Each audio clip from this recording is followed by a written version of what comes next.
what real growth sounds like and why you've probably never heard it from them. This is part 3 of our 4-part series.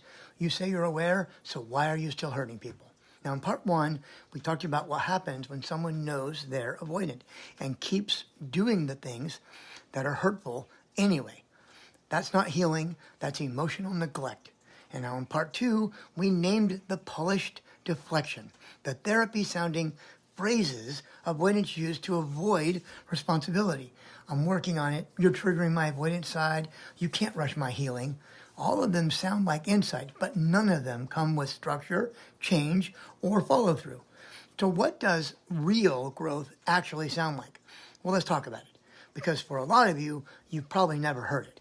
So real growth doesn't leave you guessing.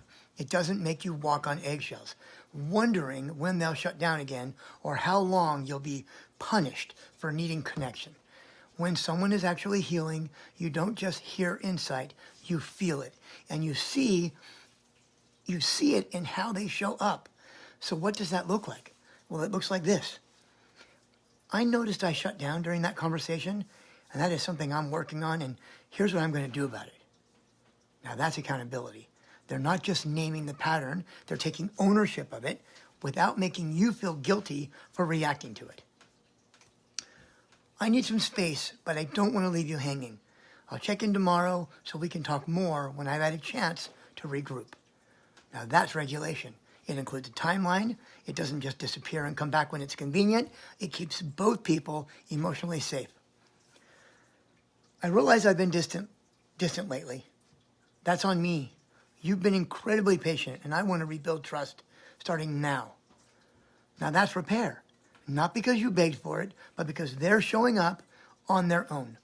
Real healing doesn't deflect, it doesn't perform, and it doesn't hide behind buzzwords. It's consistent, it's visible, and you feel safer, not more confused when it's happening.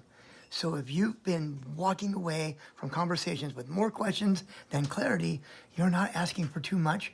You're just finally recognizing the difference between someone who's naming the work and someone who's actually doing the work. Now tomorrow in part 4, we're going to talk about what happens when you confront someone who's not healing and how to hold your ground when they try to twist the narrative back on you.